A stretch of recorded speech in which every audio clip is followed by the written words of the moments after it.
everybody, to DisruptED TV, where every little idea can make potentially a big difference in your school or in your classroom. My name is Alcini. I'm Joe Osamendi. And we're bringing to you a distinguished panel of experts on a very important subject tonight, school safety.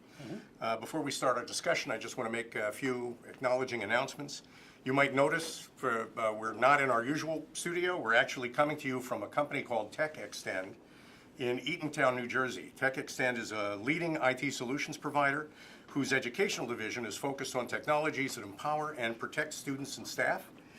I also want to point out that we've been asked to hold this panel by the MITRE Corporation.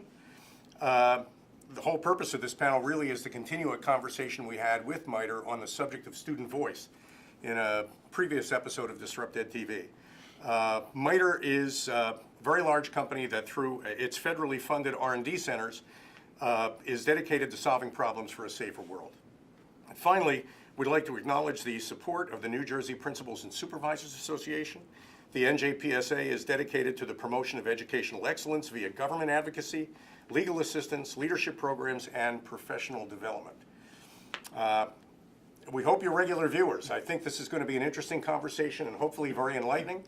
We're going to start with our panelists introducing themselves. Let's start with Dr. Tracey Severns. All right, good evening. My name is Dr. Tracey Severns. I am an educational consultant and director of student performance for the Mount Olive School District. Mike Vinella, I'm a principal at East Brunswick High School and a board member at NJPSA. David Nash, I'm the director of the Legal One program. We provide school law professional development as part of the Foundation for Educational Administration, the professional development arm for New Jersey Principals and Supervisors Association. Shaun, Monmouth County Sheriff, overseeing our 911 Communications Center here in the County of Monmouth, as well as our law enforcement, emergency management, public safety training center, and our corrections office. Hi, my name is Todd Schobel. I'm the founder of Stop It. We're a technology platform where we give people a voice, an anonymous way to communicate. Essentially what we're doing is creating safer places for us all to learn, work, and live. Scott Taylor, Superintendent of Highland Park Public Schools in Middlesex County and an adjunct professor at Montclair at Rutgers Universities. Hi, I'm Bob Price, recently retired Director of Curriculum and Instruction and President-elect of Learning Forward New Jersey. Great, and I mean, it's a very large topic, school safety, with, to meet the challenge of discussing this topic, we pulled together what I think is a terrific panel of experts. So Bob Price, I think I'd like to start with you. Could you set the stage by framing the problem of school safety for us? So I'd like to talk to school administrators and maybe boards of education. With all of the issues that we talk about school safety, there's one thing that I want everyone to remember is that we're not stadiums or businesses or movie theaters, we're schools. And what drives our school is the curriculum. That curriculum consists of our students, our teachers, the content we want students to learn, and that entire environment in which they live. So I would ask everyone to ask themselves the question, so what is our curriculum for school safety? What are the things that we think are important, and what are our goals and objectives? And to use that as a starting point to really examine the issues on school safety at your local school. So when we think about school safety, if we're educators like many people around the table are, it's something that's on our minds every day. In the public, though, it often really becomes a large topic when an unfortunate, horrific event occurs, as did about a month ago. With such a horrible action as that, it becomes a very hot topic and an opportunity for us to really look at possible strategies and solutions to make our schools safer and more secure. However, often the discussions fall to two ends of the spectrum, and then as the public eye moves from that topic, we're left with the situations that we had prior to the event. I was hoping that we could have a discussion where we can talk about the possibilities for change in our schools, because every day in over 600 districts in New Jersey, like 1.3, a little bit more, million students go to school every single day, and they'll continue to do that moving forward. So when we come back to our schools, we have to be thinking about what can we do to make it safer, and what can we do to make it safer at our individual schools. We can't look for federal changes or state changes to make large actions, but we can do small things that can make the school safer, and we can make our students feel safer and our teachers feel safer. So that's what I'm hoping that our conversation sort of focuses on tonight. No, that's great. I think that's very important. I mean, from the point of view of people watching the program, they could be teachers or superintendents of schools or principals. The most important thing we can offer them is advice on things they can change tomorrow to make their school a safer place. And just in talking with all of you before the program, it's obvious that a big part of this is just communication. In my mind, a community is like a system, and this is something that the MITRE people would probably appreciate. All the parts of a community really need to be in constant touch with each other about the important matters that really determine school safety. So, Sheriff Golden, if you don't mind, I'd like to take the next question to you. As a representative of law enforcement, Certainly, yeah. what have you learned in your experience? What I say is safety and security starts at home. There has to be engagement by the parents and that student. When I say engagement, you have to have conversations that sometimes are uncomfortable. And so what I want to do is talk to the parents directly. Have those uncomfortable conversations.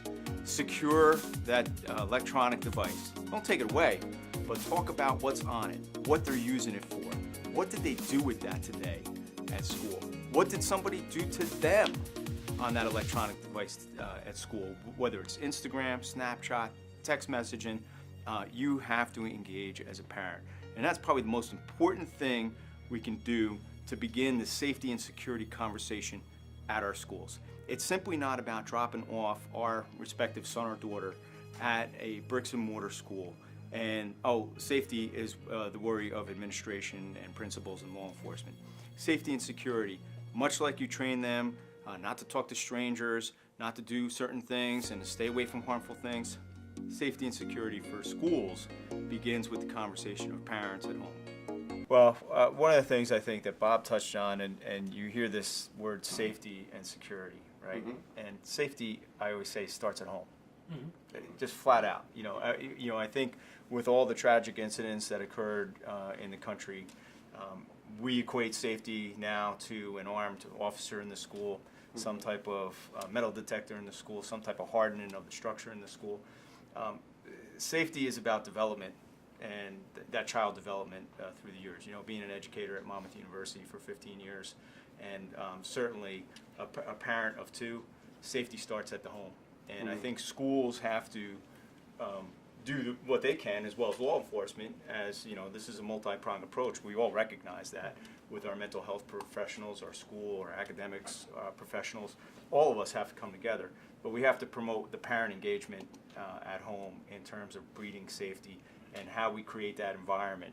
We can talk about the bullying and the isolation of our children in the schools, but certainly we can get into the bricks and mortar. That's my business, right? In law enforcement, we can certainly talk about security and whether we should have armed officers in the school, whether we shouldn't, magnetometers, special systems, technology such as StopIt, anonymous reporting avenues for students. All that comes into play with law enforcement. But again, our message, and if there was one message that I have to deliver, it's safety starts with the education of safety at home. I think that's such an important perspective. When I came into this discussion, I started thinking about school safety as from the moment the child leaves their home to the moment the child returns home.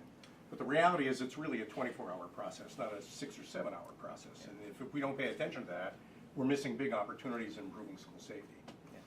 Dr. Severns, maybe you can talk a little bit about that. So you may be wondering, what can I do in my school today to start to address the issue of student voice? And I have a great activity for you. Bertrand Russell suggests that every once in a while, a great idea is to hang a question mark at the end of something that we have started to take for granted. My suggestion is to take out your mission statement, something that you profess your school to be all about, and hang a question mark at the end, and then work with students, teachers, paraprofessionals, administrators, your entire school community to answer that question. Can you find the evidence to support your contentions?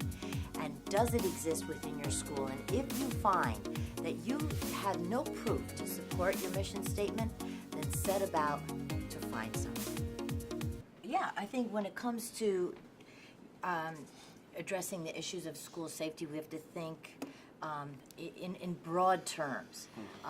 I just want to mention that sometimes in what I've noticed in the context of the discussion is that people look to immediately to a solution. They say, this was the problem, and so we need to.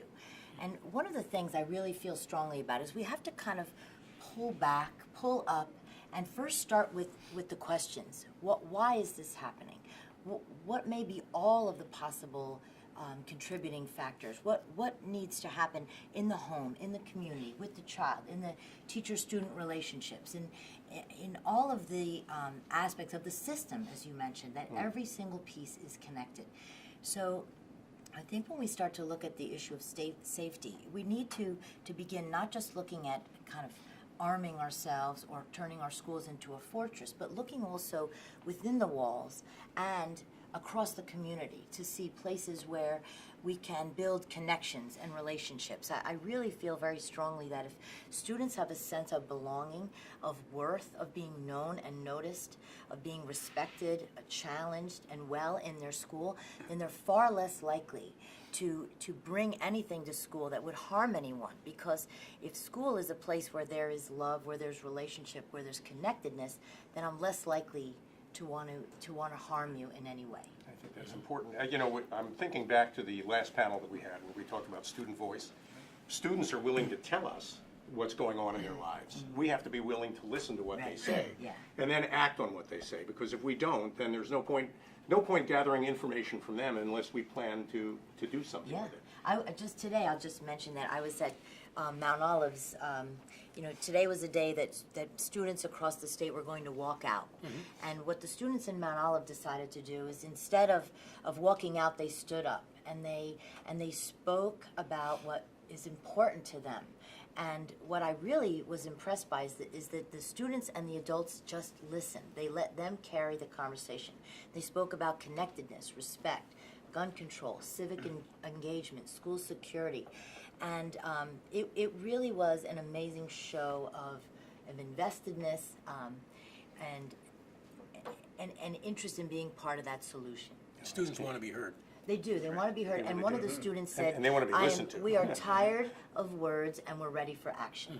Well, you know, Tracy, that was a really good point. And we got a document before the program from Dave Nash, NJPSA, talking about the importance of listening to students and being more attentive to students' needs and thinking less in terms about controlling what students say and more in terms about taking action based on what students say. Maybe, Dave, you can expand on that a little? So for school principals, there are some immediate things that we can do to make a real difference in promoting school safety.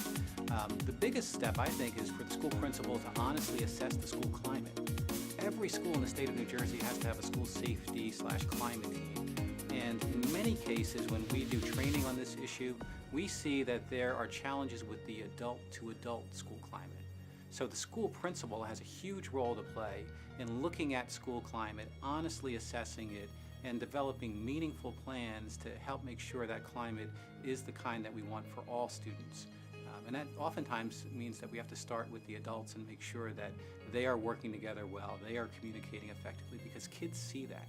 So a very concrete strategy: look at school climate, look at the adult-to-adult climate, and as we look to address that, we can then build on it and address student and adult climate issues. We thought it was important at NJPSA to send out some guidance to school leaders across the state. We need to engage with students and celebrate the fact that students want to talk about such important societal issues and to find a way to help students have a constructive dialogue. Students see so many poor examples of elected leaders yelling at each other and not listening and not engaging in real dialogue.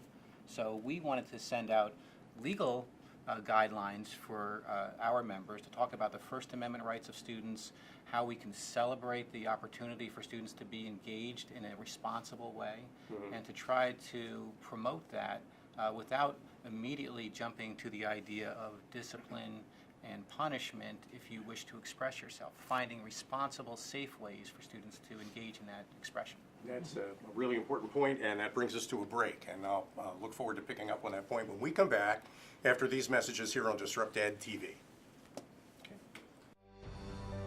Keeping our students safe is certainly our #1 priority. New Jersey administrators have done a fantastic job of doing that. They've had the help and support of local, county, and state law enforcement agencies in really preparing quality response, emergency response plans, and they're ready to respond to a number of potential threats. Welcome back to DisruptED TV. My name is Alcini, I'm Joe Esmendi. and this is such an important subject, and we have such a great panel to talk about it. You might recall before the break, we were talking about listening to students, and during the break, we expanded on that a little bit. And Sheriff Golden, you told us a little bit about your ambassador program. Maybe you could recount that experience. Well, one of the things, as you know, in Monmouth and Ocean County, in particular in the state of New Jersey, we have a tremendous heroin problem and opioid problem.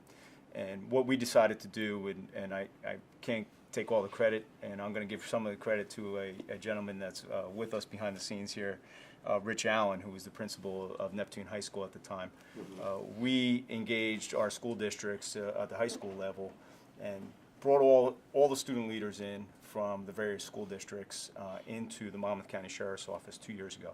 And it's a program we still continue today. In just a couple of weeks, we have that same roundtable of ambassadors at Monmouth University. We just changed the venue, but the mission's still the same, to gather all the students up and truly dive down and listen to them, break into groups, work in groups, where they work together, engage, give us an earful about what we're not doing as teachers in an academic setting and engaging them, and what we're not doing in the law enforcement or school resource officers and engaging them, and what parents aren't doing to engage. And so we came up with a number of initiatives to address that.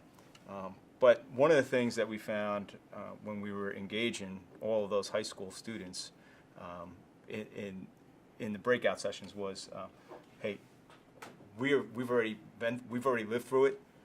It's already been offered to us. You need to go down to the intermediate school and below, and you have to engage those students and educate those students. You see, to me, it was something we talked about really during the break, too. It's not just about talking or hearing from high school students, which we typically associate with this kind of thing, but it's all the way down to the kindergarten level. And Todd, you mentioned you had an experience, your daughter had an experience in middle school. Maybe you could. Listen, there's one thing I want to communicate. It's communication. Have an open line of communication. So educators with your students, students with students, students with parents, parents with educators. Communication is key.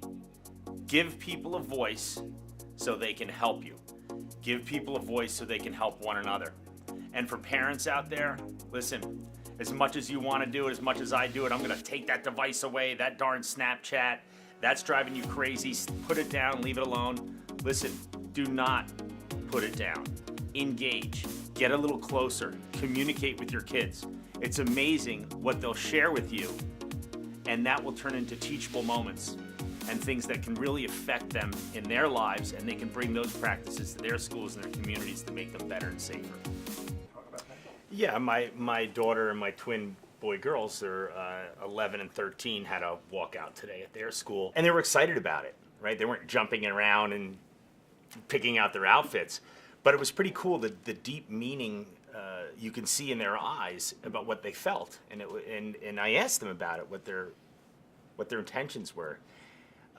We're talking about going down to younger kids. They're smart, man. Okay, they know, and you know, out of the mouth of babes. So I was just so excited to see them really being behind something rather than just being a pack that's going out and walking out. So. Doctor, you were talking about that earlier. And it's something that's meaningful to them, not just very meaningful for them. But to see when you give young kids or anyone a voice, it's really amazing how change does happen. What they'll share with you, if they're confident, if they're comfortable, you can really get to the root of some of these issues. And sometimes it's just listening, right? Big set of ears and big set of eyes. Listen to what they're saying. They're the eyes and ears on the ground. They know what's going on. So yeah. Dr. Vinella, you mentioned too during the break that it's not just about students protesting.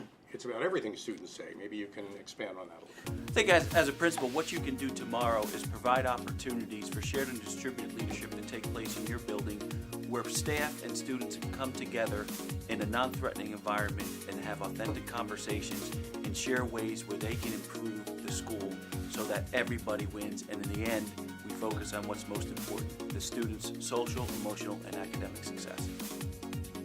Sure, and I think when we get students together, it's important for all students to be able to share their sides, because we don't always have the one side that we're pro this or anti this. It's getting them to the table, and as educational leaders, we have to listen, but we also have to provide them systems for them to converse. And we live it, it can be very divisive out there sometimes. Providing our students with an opportunity to learn that we can be cohesive and unified as one and listen to somebody else's point of view, I think it's powerful. We had a great opportunity just over the past couple of weeks where we brought our students, our staff, our security officers, and they basically sat down at a table with a big Post-it paper. Let's talk. Well, let's brainstorm. Where are you coming from? What are your ideas? How do you want to work? And then the student's voice came out, but it was authentic. It wasn't lip service. We're going to sit here and listen to you. We're going to roll these up and be done. We created a plan of action that became an ownership for the school. And I think when students see that ownership come into action and it's authentic and they are part of the solution, we build schools. We need to start building schools around kids and understanding times change. We need to change as educators as well to build schools that meet the kids' needs now and then we go out in society. Because if we want to promote active citizens now within school, they've got to have the skills in order for when they get out as well. And make sure all students are included. Correct, absolutely. That's a very powerful point. Dr. Taylor, I guess I'm going to come to you next. How do you teach teachers how to listen to students? Great question. If I'm an educational leader, I'm waking up tomorrow and I'm gathering a community group to talk about how we are going to better increase student and school connectedness. We have to make sure that our kids want to come to school. They feel connected to school. They've got to have a relationship with people like adults, teachers, principals, and their peers. What does that take? Well, you get that community group together and you say, hey, you know what? I had an epiphany. It dawned on me that I have got kids walking into my school and I don't even know if they want to be here. So we've got to figure out a plan of action. Let's change the way we are disciplining our students. Maybe we want to go to a restorative practices model. Let's think more about the different kinds of kids who are coming to our classrooms. How can we connect with them? Are we being culturally biased? Well, we should uncover those biases. We're not going to do this overnight, I would tell my stakeholder group. It's going to take time. It might take 2, 3, 4, 5 years. But work with me. Be patient, but be persistent, because this is my vision, and I hope you can rally around it.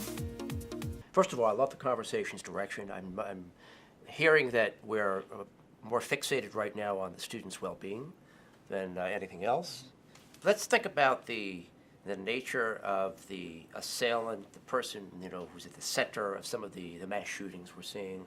What my SRO tells me is that in a majority of cases, the kids who are doing harm, because in most cases it is unfortunately young people, are known to the school community. These aren't strangers who are walking in the door and doing harm.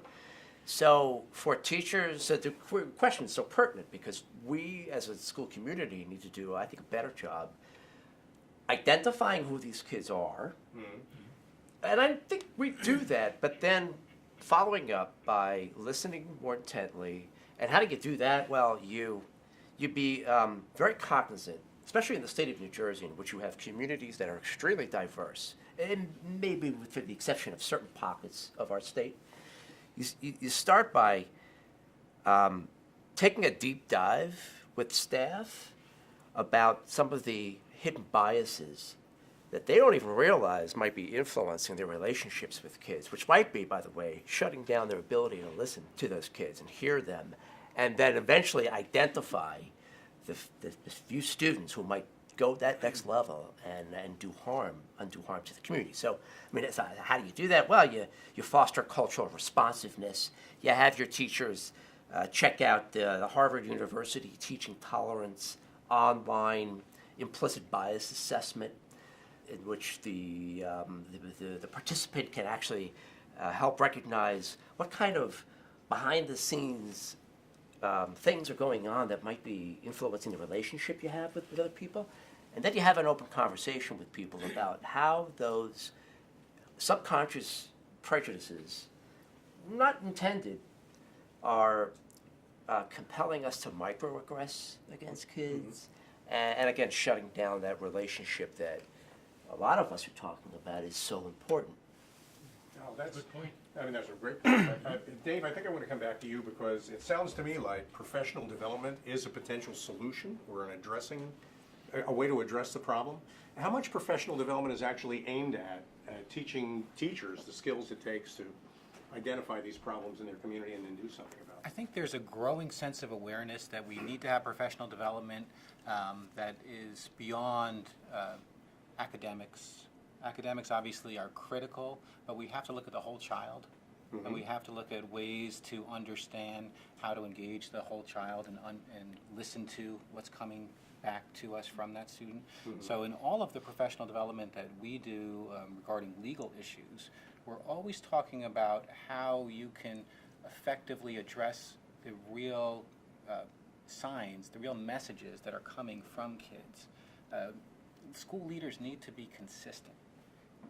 Our children look for consistency, and what I find is that even a school principal who is in some cases required to impose discipline, when you have the respect of the students and they feel like you're listening to their concerns, it goes such a long way. So much of our professional development is about more than just legal compliance, but understanding how to, in a consistent way, engage kids. Okay, great. I'm going to, Tracey, I noticed you kind of lit up on that. We're going to have to take a break in a minute, Okay. but maybe you can start us into that break. What Yeah. were you thinking? Well, I was, yesterday I did a little after-school session with my mentees. These are our brand-new teachers.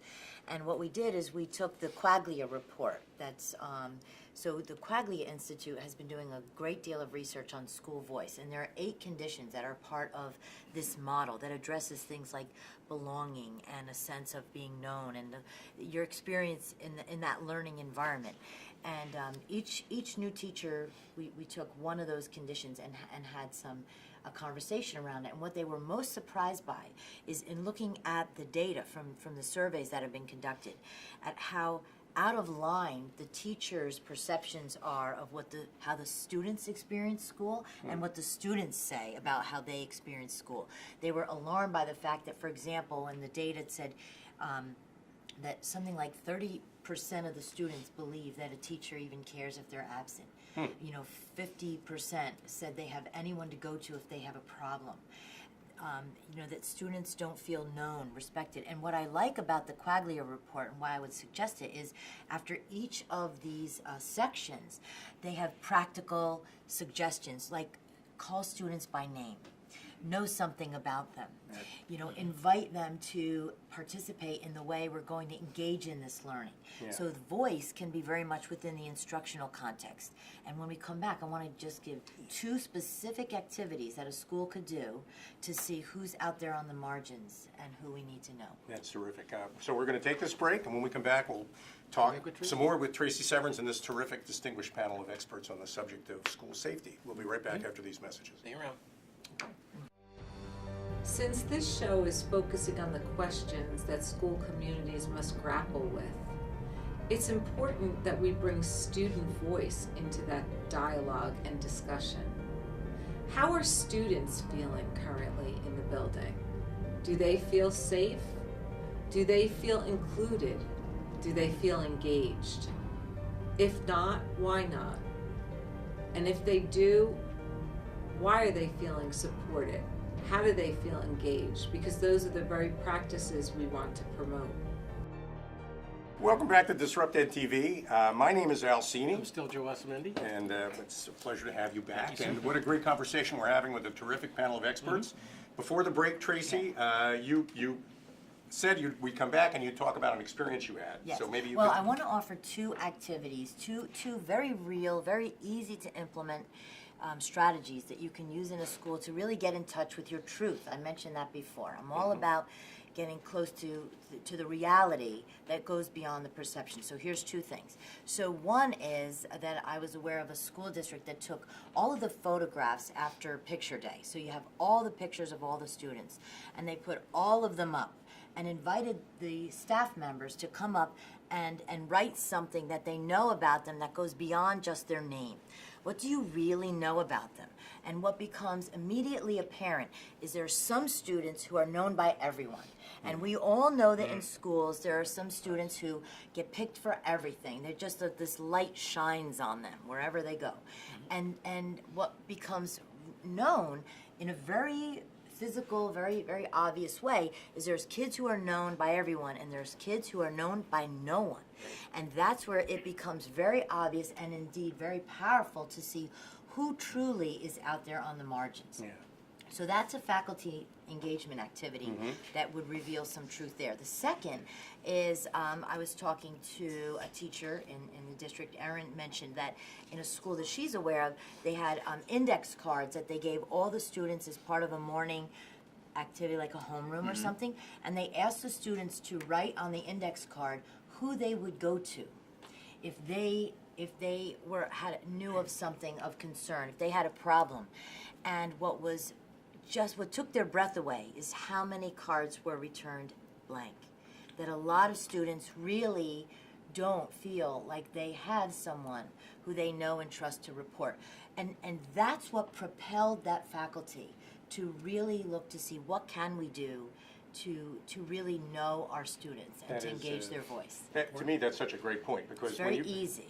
when you talk about teachers' pets, in a way, the students who are known to the faculty very well, what you're really talking about is a cognitive bias. People tend to like certain people and they bond with them, and sometimes they ignore the other people that they also need to be paying attention to. Now, I know that's a passion of yours and Teach for Results and Yeah. data. You use data to break down those cognitive biases Yeah. so that we treat all kids equally, Yes. rather than just focus on the ones that we feel most comfortable with. Exactly, yeah. I think that is so key. And, Bob, I think during the break, we also talked about you expanding on that whole subject. Well, I Maybe think you've got a few we've heard thoughts. so many good ideas here, and important ideas. Now to think a little bit about, how can we operationalize them tomorrow in our schools? That idea of student voice and finding those spaces for safe voice isn't as easy as it sounds. It's something that a school district would have to make an effort for. And there's a couple of little factors in there. One is what you were just talking about. We know we will get the student leaders. We know we'll get the members of the student council and the honor society there. But we need to hear from all of the students. So what can be done in the school to open up that space? And I want to sympathize with administrators. That can be challenging because we have legal issues that can arise that we'd have to attend to depending on that conversation. Absolutely. So along that idea of, so there's a challenge to the school. How can I create a space so that students can express their concerns? Taking it to the other side, we were talking a little bit during the break about the younger kids, in the lower grades. And we do a fantastic job down there talking about kindness. We examples, and we praise it, and we model it. And then we move forward on that, and then somewhere around middle school it becomes more about identifying bullying. And we walk away from those ideas of kindness. And I think we lose that in that middle school, high school area, where we have to spend more time on identifying and actively engaging in kindness, because those students who are on the edges or in the background, that's what's lacking in a lot of their day when they go through the schools. If I can rephrase that, it's too much focus on punishing bad behavior and not enough focus on encouraging the good behavior that could replace it. And how simple would that be to do as a change for tomorrow? And it's not a And how much more cost, it's effective not, would that be? right. Any school can do it. Yeah. Right. Dave, actually, Bob mentioned legal issues, and maybe you want to talk about them for a bit? Yes, one piece we always want to keep in mind when we're trying to create a safe place for voices, it's not about the voices of the adults, right? I mean, teachers, administrators, everybody working in schools has their own stake in these issues and wants to express their views. We have to resist the temptation to start expressing our political views in this setting, and we want to make it clear that this is a safe place for students who might have very different points of view. You start talking about an issue as divisive as gun control, and you're going to have passionate views on that issue, and everybody needs to feel safe in being able to express those views. And our adults have to be very careful that they're not imposing their point of view on that discussion. That's a big subject. In fact, maybe one of these days a separate panel just on that, because the reality is we're trying to teach kids how to think, Yes. not what to think. Absolutely. And that, I think that's such a great point. Can I- Mike, you mentioned, I think, hang on one second, Todd. Sure. You mentioned during the break that you had some thoughts on teacher preparation. We talked a little bit about how colleges that teach teachers, how they can change. I think our schools K-12 are pivoting so quickly as society changes, and our schools are reflecting that, and we're getting new teachers that come in. I think the vertical articulation between K-12 and teacher preparation programs become even more important, so that those teachers that are coming in not only know the academics, but they know the social and emotional ways to deal with students in these things that we're talking about. So that vertical articulation and those consortiums, so to speak, could be so powerful so that we can get those teacher preparation programs to directly align to what the needs of the students are in our schools today. Well, that's actually a great message for any school that teaches teachers, and that needs to be part of the curriculum. That's very important. We need to prepare teachers when they enter the classroom to be counselors, not just teachers. And that's so important. Todd, you had something you wanted to say? Yeah, I just want to pick up on the communication and solutions, and it's essential that there is communication. And like we're all saying, it's not from the adults, it's not from the parents, it's from the kids. So I think it's vitally important that schools embrace technology. And there's certain ways technology can be used for good, not just for bad on Instagram and Snapchat. So by engaging kids with technology, you're bringing tools to their world that they're very, very comfortable with. So there's various types of platforms and such where they are solutions, where it's not just a knee-jerk. Sure. When you give people, kids and students, the ability to have a voice in a panel, or you said, Doctor, when you would bring student leaders and what have you, but what about the ones who don't feel they have a voice? What about the ones that don't have the white Post-it note with their names next to it? You have to work on those students, and that's a wonderful program. There's a lot of cogs in the wheel, but that student has a voice, and that student needs a voice. So there is solutions, there's things where schools need to embrace and say, how do I give a voice to the ones who feel they are voiceless?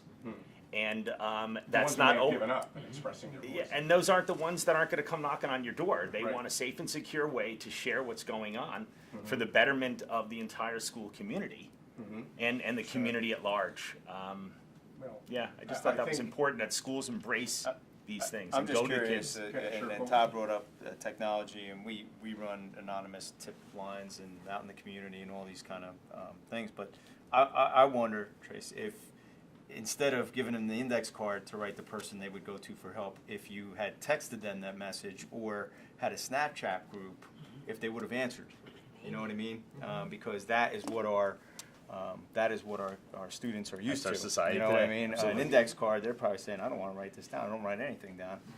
But I can Snapchat it. I can certainly Snapchat that to you, or I can text you that. Use the tools they're and interested in. use the tools that are interested in. Yeah, We all know it. I mean, those of us that have kids engage know. them where they live. I call mine, they don't answer, but you text them right there. But I think also getting their Very true. brain to function and process before their thumbs move.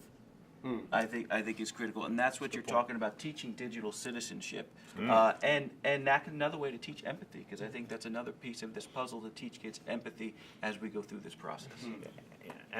Empathy is a key part of the puzzle, and when things, if you look at bullying, we touched on bullying or intimidation and harassment, so much of it is escalated because of these digital devices and Snapchat and what have you, and when you're behind a screen, you will say things.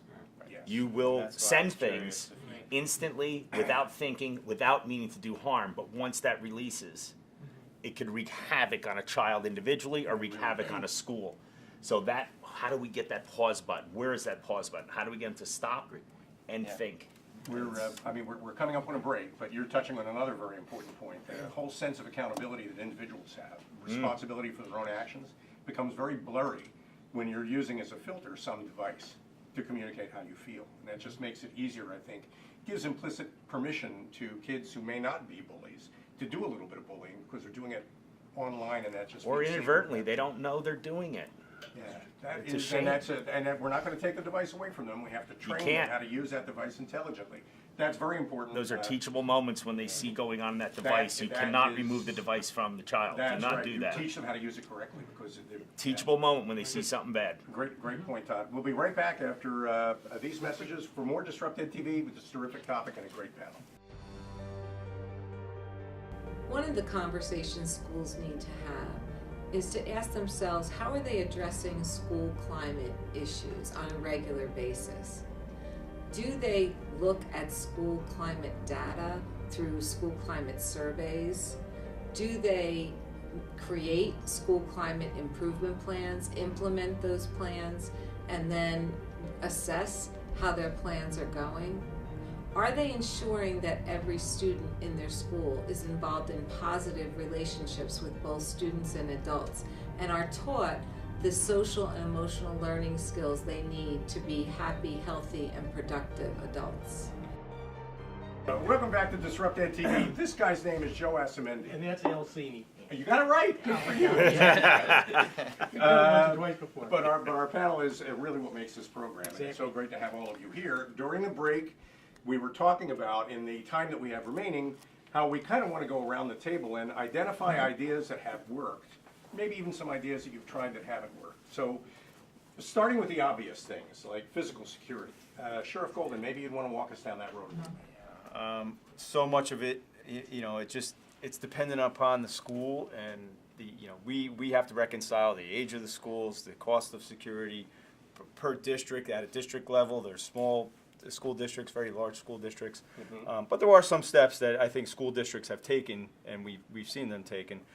One of the things that I wish we would do in the state legislature, and my fire marshal friends aren't going to be happy about this, is reconcile some of the conflict between our fire alarm and evacuation and drill systems as opposed to our lockdown and other security systems that law enforcement want to see in place. And so this is a constant tug of war. I mean, a simple thing, we've had pull stations in the schools, for instance, right? And we know this was used in previous occasions. Do we really need them? I mean, or can we put a delay on them so that there's a verification process with that pull station for the fire alarm system, so that the administration or the educators can verify that there's some type of issue, and then the office can sound the alarm, or one of those things. And a state has adopted that. There's been a state who has gone through the legislature, amended their fire inspection and fire alarm plans for the schools, and put it on a 90-second delay, so that it doesn't activate in the hallways and disrupt the classrooms. I mean, you have to look at fatalities and fires in the schools, and I'm looking at some of my educators. Zero, right? And so, I think, when we talk physical security, there is a lot to this component. Too much probably to cover it in this. Whether we're going to continue to arm our schools with Class 3 officers or full-time paid school resource officers. We hear about magnetometers in the schools. Well, some of the districts, and we had the superintendent's roundtable here in Monmouth County a couple weeks ago, and we were discussing this. Some are struggling to just get a school resource officer in the school. Now you want to screen in magnetometers, right? Which require not one officer, 2 or 3, because if you run into a problem, the line has to keep moving. Can I jump in on that officer certainly. issue? I've been thinking about this because, structurally, we think about the way our towns are funded. The bulk of the money goes to our schools, but we still have to run a town, your fire department, your police department. And historically and structurally, institutional thinking-wise, we've always run parallel to each other. But there are really small opportunities that we even use now where there's an intersection. I was talking to a young officer today who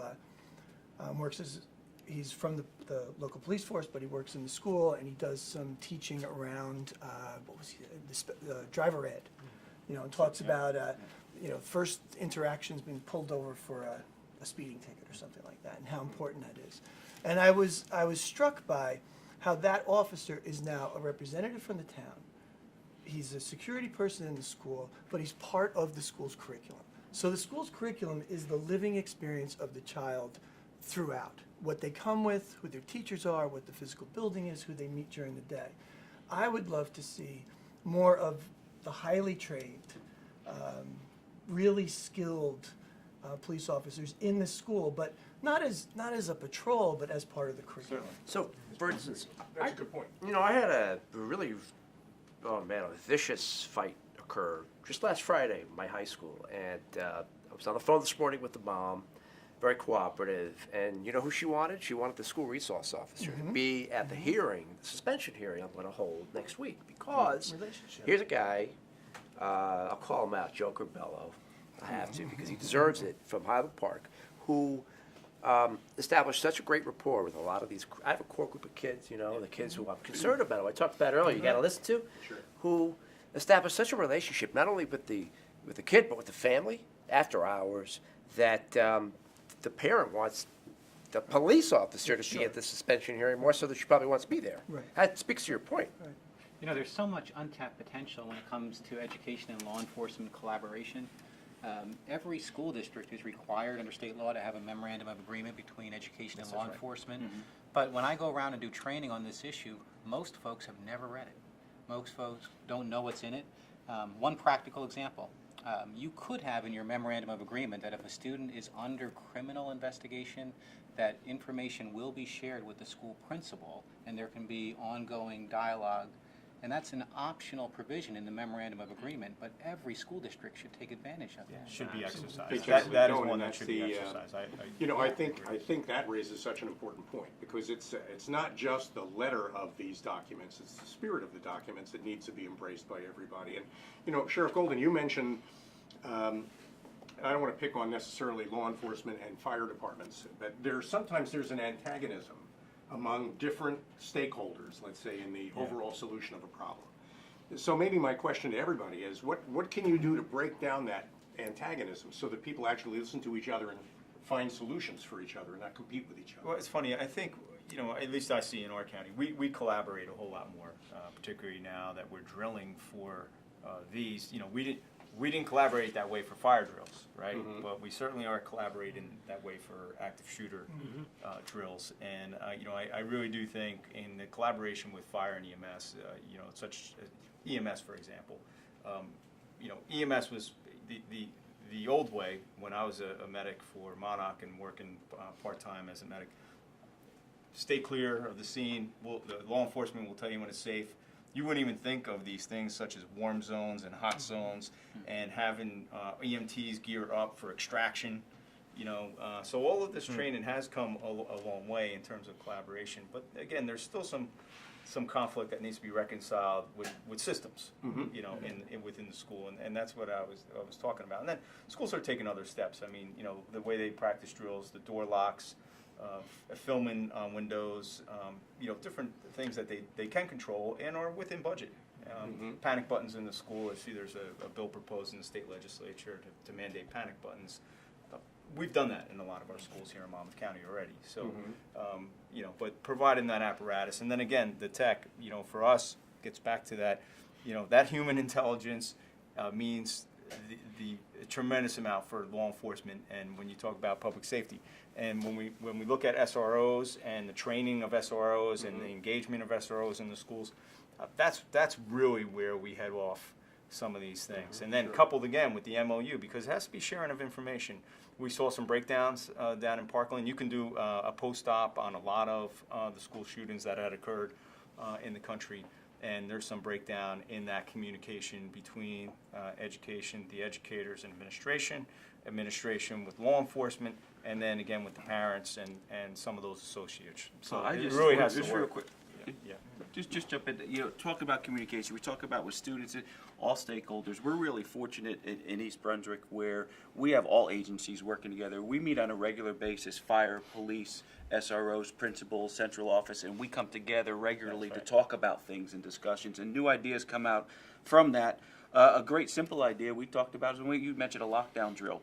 When we have lockdown drills now, we'll go through a lockdown drill, but we'll take students and staff, and once we call lockdown, they'll walk in teams, a security officer, a student, a staff member, an administrator, and they'll walk through and watch what happens and takes place, and it's great for them to see it from the other side of the door.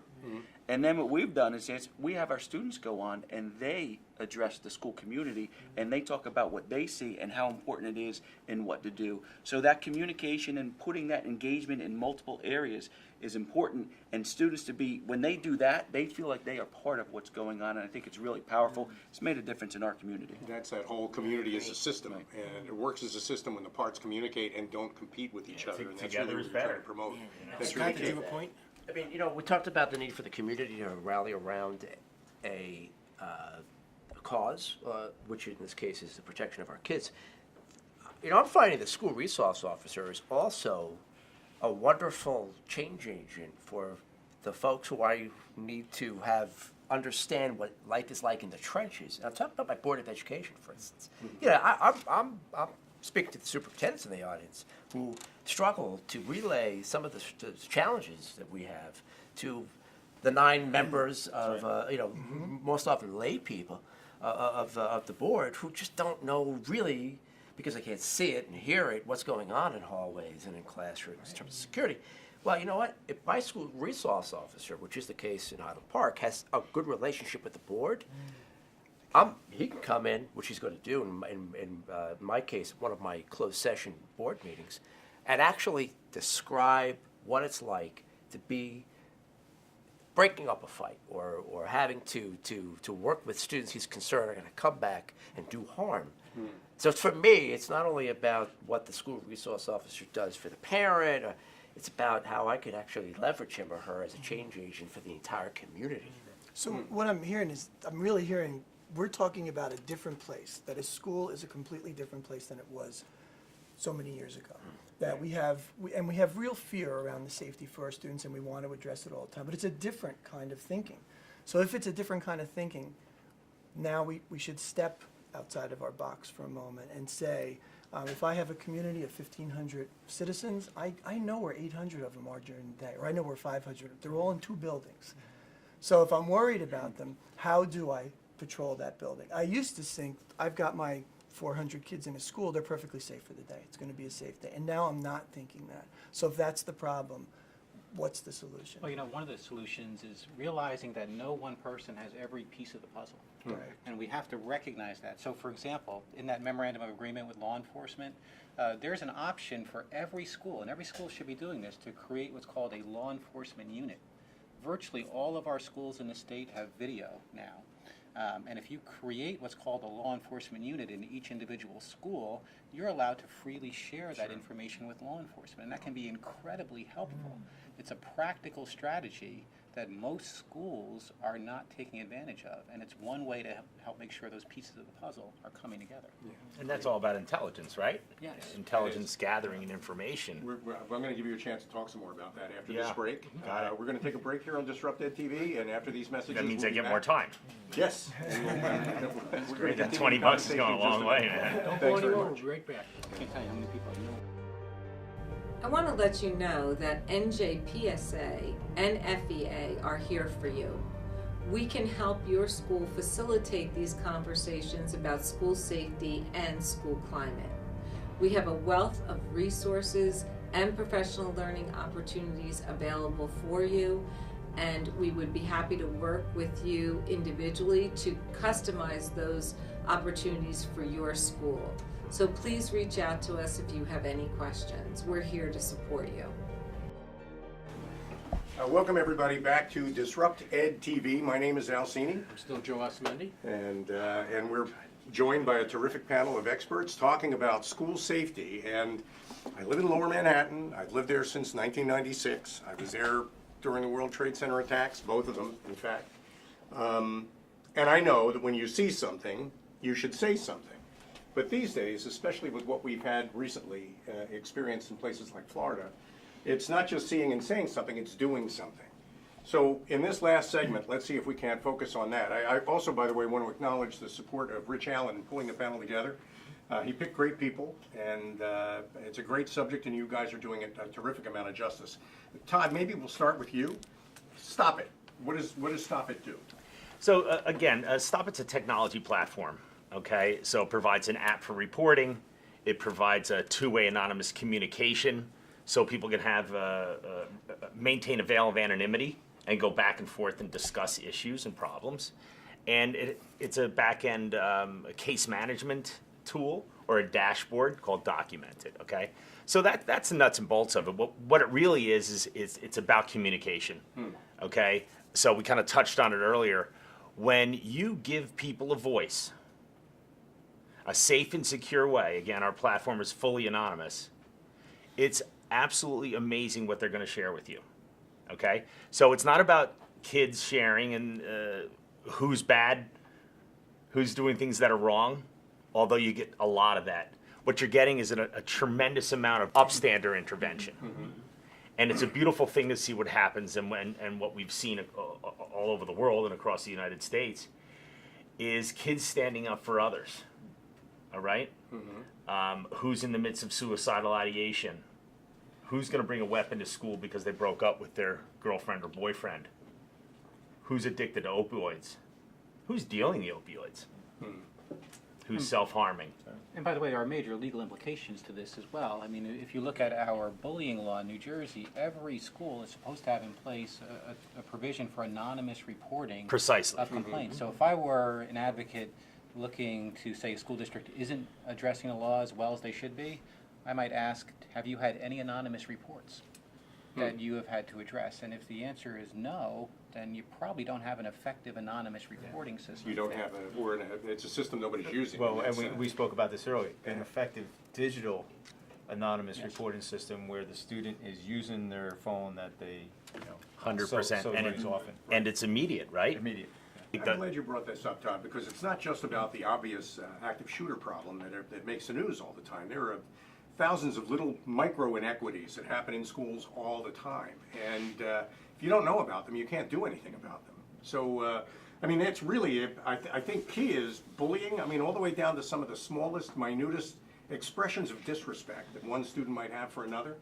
You need to be prepared to catch that and do something about it. Especially, and I'm not a doctor on this, but I listen a lot, and I'm involved. You play one on TV. I'm involved.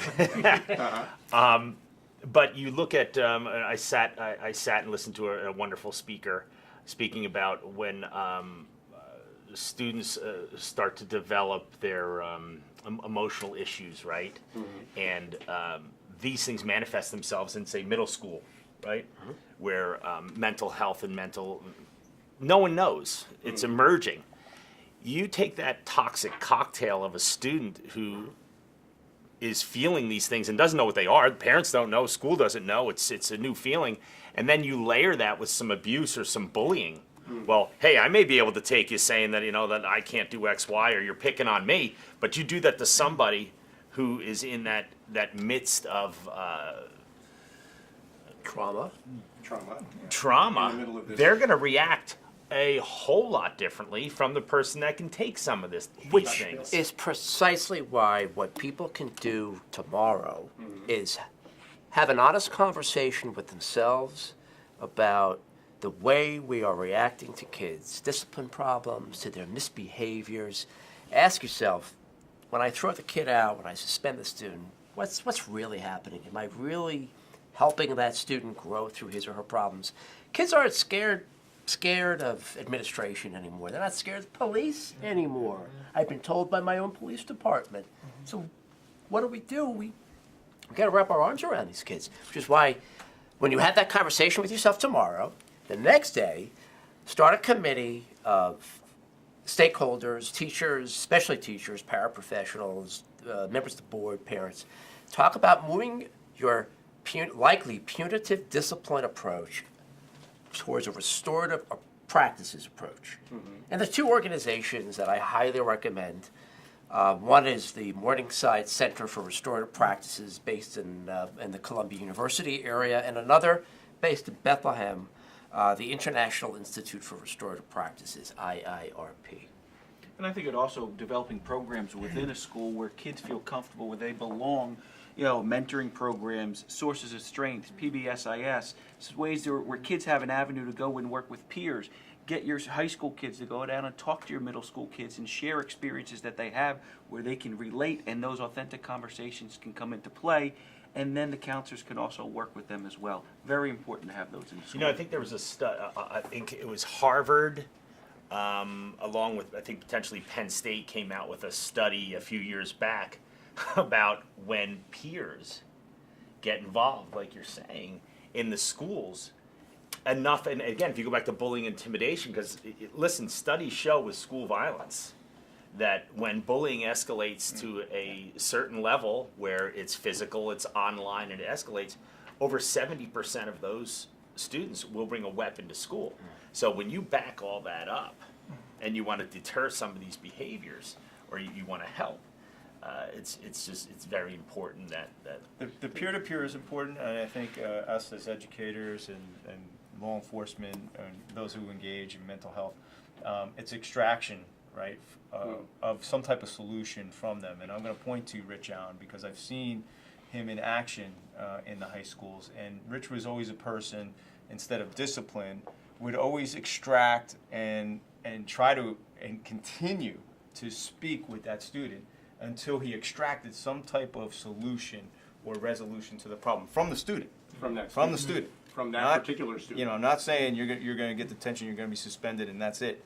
You know, See- you have to begin engaging and asking the questions, and Rich Allen was one of the best I've seen at it. Well, you talked about homes. You talked about it starts at home. Many of these students that are acting out, they're not going to listen to the administration. Yeah. Who cares what you say? Who cares what the police say? Right.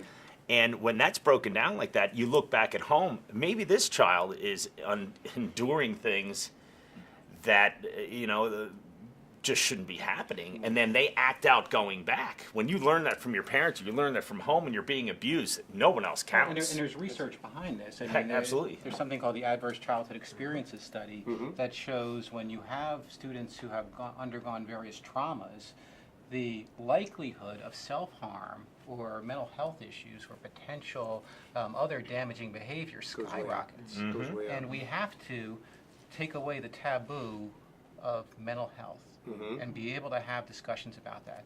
The research tells us that 1 in 6 kids in high school thinks about suicide. So in every classroom with 20 students, there's an excellent chance you have 3 or 4 of those kids who have had those thoughts. We need to be able to have honest discussions, take away that taboo. If a child breaks their leg, the parent is very quick to say, we have to address that and help my child.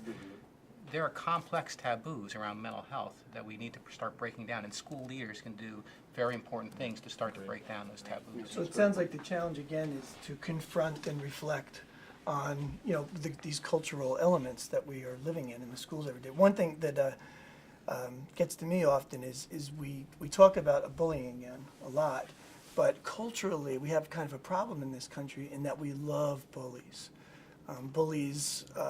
Reality TV bullies are the heroes of our media world right now, and who are watching that? It's a lot of our students are watching that. So it's the school has the opportunity to model different behaviors, or not even just to model, but especially with our older kids, to have those conversations about those things, because that's a new reality, and it's a really new reality. That's only 5 or 6 years old, but we have this culture of worshiping the bully, while at the same time fearing the bully. Can I toss a question out there? You mentioned modeling behavior from the point of view of giving students role models, better role models than they pick up on reality TV or... So I think that was a great example there. Yeah. A student will see an administrator as a bully if the code comes out and says, you did X, you get Y. End of discussion, don't care. And if it's a conversation on what went wrong, what can we do, what are the solutions, let's have a conversation about that. Now you're modeling that behavior of not being in a position. Let me turn it... I want to just jump on. There's something that's very important. I don't want to forget about it. There's schools that try to implement and have been implementing policies called zero tolerance policies for bullying. I tell you, in my professional opinion, and from speaking to a lot of schools are reversing that.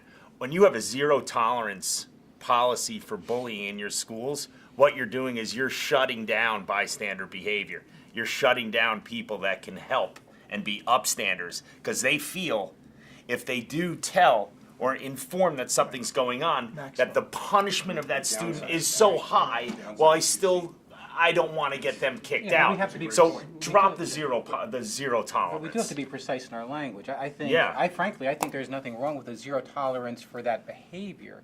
We need to have proportionate, effective responses to the behavior.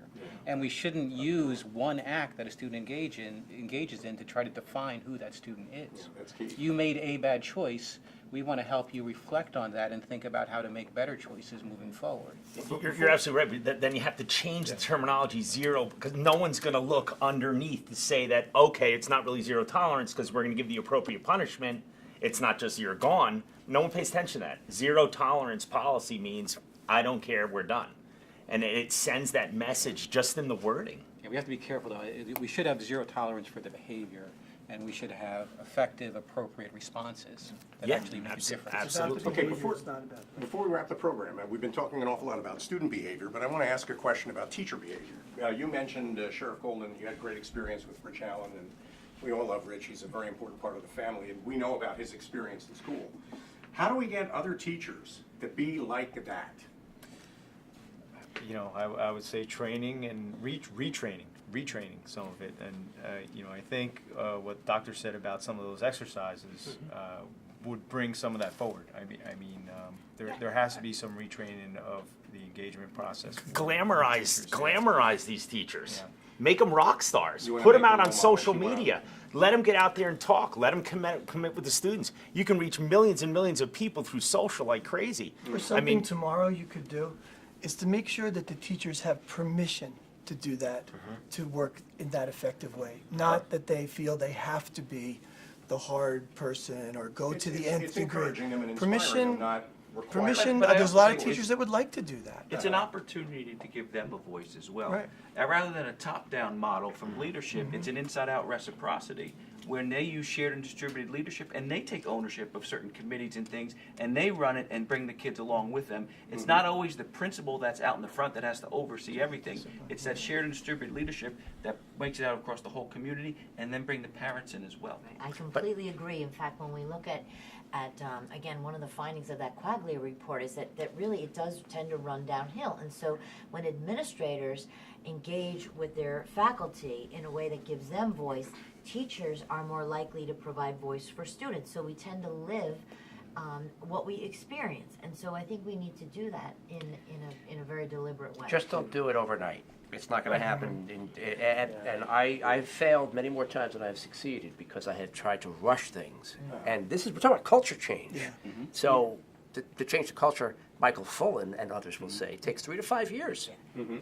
But you have to be persistent in that, you have to set that goal, you've Absolutely. got to create a long-term program, and you've got to not give up. Right. And the goal shouldn't be to implement it, the goal should be to institutionalize it so it becomes of the everyday practice Yeah. and part of who you are. So if the principal leaves, if the superintendent leaves, because the teachers have taken so much ownership, it's been institutionalized, it just keeps going. But you know, when you engage staff and empower them, it also gives you credibility when you have to do the other things, when you have to look at accountability. So, you know, simple example, you have, I'll go to schools and be looking to do professional development and doors are propped open, and we're trying to talk about hardening schools, and I'm sure that's not in the district's plan. But a school leader can go a long way in saying, all right, you know, we're doing the positive things, we're engaging you, we're empowering you, but we're also going to hold you accountable. And we have to look at the accountability side of this in a consistent way so that, you know, our staff, students, parents all see that we are taking this seriously. Yeah. You know, one last thing on the safety of schools, this is a pretty cool idea, is, and you kind of think they touched on that and you may be doing it, but get 5, 6, 7, 8 kids and say, you know what? Show me how you can perpetrate something. What would you do? What are your ideas? Where would you go? How could you get into our school? And they're like, you know what? The third door is always creaky. It never totally closes no matter what. Or this, that, there, the other. Let them go. You know what? That'll be fun as hell for them. Actually, that's They know. encouraging them to hack the school, basically. And There that's, you go. Yes. Start Yeah, getting that's- kids to hack their schools and then see what comes out And then see what comes with out. some school safety ideas that can blow you away. This is, I know Yeah. we're coming up on the end of our program. This has been a terrific program and a great discussion. I have in my head a mental image of a crowded school with a lot of kids and a lot of chatter. And in the middle of all that chatter is the phrase, "I need help." The problem is, how do you hear that phrase in the middle of all that chatter when you're so busy and so committed to moving kids from one class to another and just keeping the school running? How do you hear one quiet little voice in the middle of all that, "I need help"? And it sounds to me, based on everything you're saying, it's the key is to listen to that voice, find out who said it, and then do something about it. And kids The need to voice know- isn't it's not auditory. It's not auditory. It's No, digital. it's you're gonna pick it up Yeah, other that's ways. what I and tell that's, us. But what you need are systems and structures that put you in touch with every child so that you can, so that someone is there to hear it. And so, you know, if you were to do kind of just begin by having a conversation, I think one of the things we need to do is to start by doing some reading, some conversation, some talking about what is voice. Because some teachers may believe that it's just a choice in the assignment. It's so much more than that. I think we have to start with what Grant Wiggins talks about, is what are examples and non-examples. When we're talking about voice, what is it and what isn't? Because there's a superficial level of voice and then there's deep, authentic engagement. And once we kind of know what we're talking about, then we can explore that topic more deeply. Where is there evidence where we have evidence, avenues for voice, and where is it not exist, and what can we do to do things better or differently? I think we And really also- expand that view. We also have to engage every staff member. I mean, for some kids, they walk into the school and the secretary in the principal's office says hello to them, and that is a key part of their day, and they know that child. A custodian in a school could develop a real connection with a certain student. It could be any staff member in that building. It could be the cafeteria staff, it could be the bus driver. I mean, it's Certainly nurses everybody have in the school. groupies every year. Absolutely. That Those is, kids uh, who You know all what's enjoy really it. cool? That up. That's You important. guys may have seen this at one time, but it was a video, it was years ago. An airline picked it up and used it as an act of kindness, right? It was a student who's moved to a school. He was shy. Parent died, only with the mom. He was quiet. He started getting bullied and abused and everything. So instead of fighting back, reaching out and acting out, you know what he did? He came to school one day and he held the front door open for every single student coming through. And you know what they started saying? They ignored him. They were like, "You weirdo," holding the door. They walked through. Finally, after a very short period of time, "Hey, Jim, how you doing, man? Thanks for opening the door. It's cool." Guess what happened? One simple act of kindness. Yeah. Other kids started opening doors. So let's bring that back to principals and educators. Maybe you, Super. Why don't you spend one day a week and hold the door open for students coming idea. through? Well, that's, Let them look at you and say, "What the heck are you doing?" That's a You great know, idea. and maybe you just wear a T-shirt that says, "One act of kindness." They don't have to know who you are, and then they get to know who you are. I like that we came back to kindness. Yeah. Yeah. Kindness is A kindness. is the simple thing act that's of kindness can go a long way. Well, we're at the end of a great program, a terrific program, and a great conversation. I want to thank all of you for participating in this very important subject. It's a lot of different perspectives that I think add up to some real solutions that people can apply. And I want to thank all of you for watching and hopefully taking notes, and we hope you'll take some of the ideas you picked up from our program today and use them to make your school or your classroom a better, safer place. So until the next DisruptED TV, my name is Alcini, Joe Asamendi, and we'll welcome you back on a future episode. Thank you very much. thanks for joining us. That was awesome. Thanks, John.